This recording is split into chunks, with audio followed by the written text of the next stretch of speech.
legitimate is the concern by the lawyers for the petitions? We'll be getting some answers to that pretty shortly when we are joined by lawyer Martin Pebu. It's a little bit later, but let's move on to other stories. Now, the Economic and Organized Crimes Office has arrested 11 members of a baby harvesting and trafficking syndicate in the Greater Accra region who stole babies from their mothers at hospitals and sold them.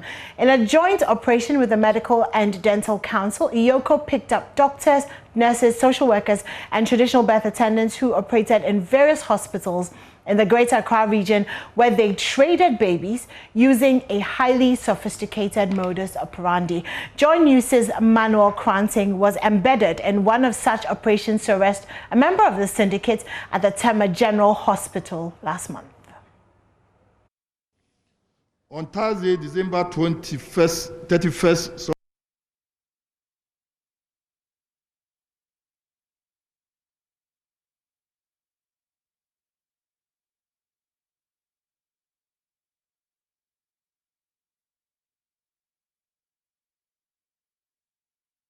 It's 7 a.m. on the morning of 31st December 2020, the last day of the year. As many people prepared to bid farewell to one year and welcome another, somewhere at the Tema General Hospital within the Tema metropolis, a baby was about seeing the last of his biological mother. In motion on that fateful day was a sale of a 1-month-old baby boy by an organized baby selling cartel. This syndicate is made up of several people, including doctors, nurses, and social welfare officers, among others, all of whom are entrusted with the responsibility of providing assistance to mothers and their newly born babies. Their operations had been on the radar of the Medical and Dental Council for a while, and today, the council has teamed up with the officers from Economic and Organized Crime Office, IOCO, to foil one of such illegal transactions.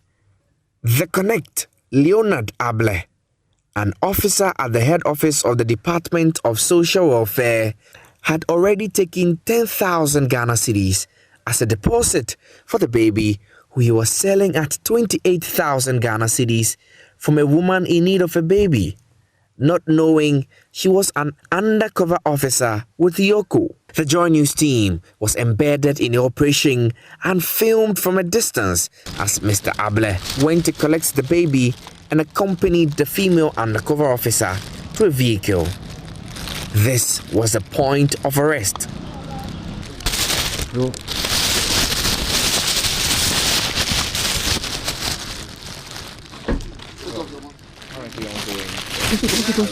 Leonard Able was arrested and the baby retrieved. On-site interrogations revealed Mr. Able was not alone. His accomplices, a nurse only identified as Nancy, and the head of the social welfare at the hospital, also referred to as Auntie Doris, had heard of the arrest and immediately bolted. I've called her several times, but she's not picking up, so I keep on calling. I don't know what to do. What is her name? What is her surname? There's a woman who left in the car, in the taxi. She left in the taxi? Yes. They gave money that I should go and pay them. Okay, so what's the evidence that you paid? Oh, so the woman said that. Which woman? Nancy said that she had done adoption before. And she said that she had somebody, she has a baby, an abandoned baby here. Doris said she had an abandoned baby here. You get me? So I should assist her in the baby is there, somebody, if they have somebody. Not even a call from the medical director of the facility could get them to return. Can you come right away to my office? My General Hospital, Director's office. Yes. 1 hour's time. The entire morning went by with the arrested suspect pleading for mercy as he sent the team on a wild goose chase from one facility to the other in search of his other accomplices. Yes, but the way my name, my this thing, I beg you. Help me, I beg you. Yes. So Help me. I'm asking. Can you go help They me? give you money? They give you money? Did you take any money? They gave money that I should go and pay them. Okay. The day ended with one arrest as the task force worked at the leads to effect more arrests. For Joy News, Banyubala. Well, let's hear from Executive Director of IOCO, Frank Edupoku, as he addressed a news conference on the activities of the syndicates which sold the babies for between 28 and 30,000 cedis. On Thursday, December 31st, 2020, Dr. Hope Mensah-Kwasi, who works with the 37 Military Hospital, was arrested at his private health facility named Susan Clinic, located at Atabi-Okoshi, a suburb of Accra. He was alleged to have sold the first baby boy to the team for an amount of 30,000 Ghana cedis in October 2020. And Dr. Mensah-Kwasi was arrested with 3 nurses who worked at his facility. And the nurses are Sylvia Awuse, John Adole Efi, and Angelina Ametepe. They have been identified as his accomplices, together with one Dede Gifty Anipi, a traditional birth attendant at Bethlehem Maternity Home at Santo, a suburb of Pong Katamanso. Dr. Noah Kofi Late, who works at the Greater Accra Regional Hospital, popularly known as Regional Hospital, and he operates a private hospital called Dangbe Community Hospital, was also arrested in a separate operation on Tuesday, January 5, 2021. The mother of the second baby was arrested on 19th January 2020, pending further investigations. Both babies sold by the suspects and bought by the investigators are currently in safe custody and being properly taken care of, pending further investigations.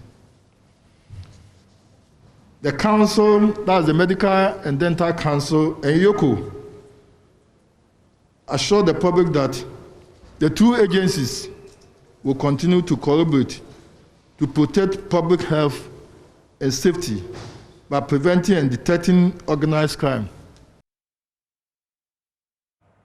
Meanwhile, the acting registrar of the Medical and Dental Council, Dr. Divine Banyubala, says the licenses of the doctors involved will be suspended as investigations continue.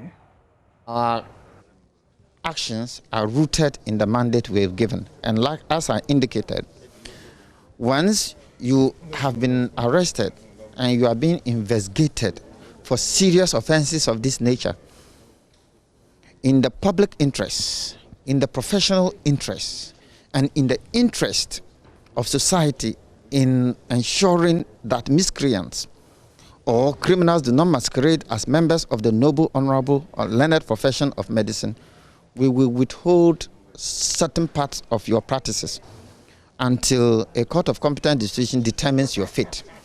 If it is negative, it may satisfy, even though you may not have met the criminal requirements, you may actually be subject to professional inquiry through the due process. Or if you have been convicted and sentenced, then you are also liable to disciplinary proceedings. So either way, the council's mandate is fully engaged, and as you can see, we have shown 100% commitment to ensuring that we work together to rid our profession, our healthcare system, of all miscreants, so that we can continue to comfortably engage the services of these professionals, give our lives to them in the confidence and the trust that they are persons of high integrity. That was Dr. Banyubala speaking there. We're going to take a quick break. Don't go anywhere. When we come back, we bring you the business news.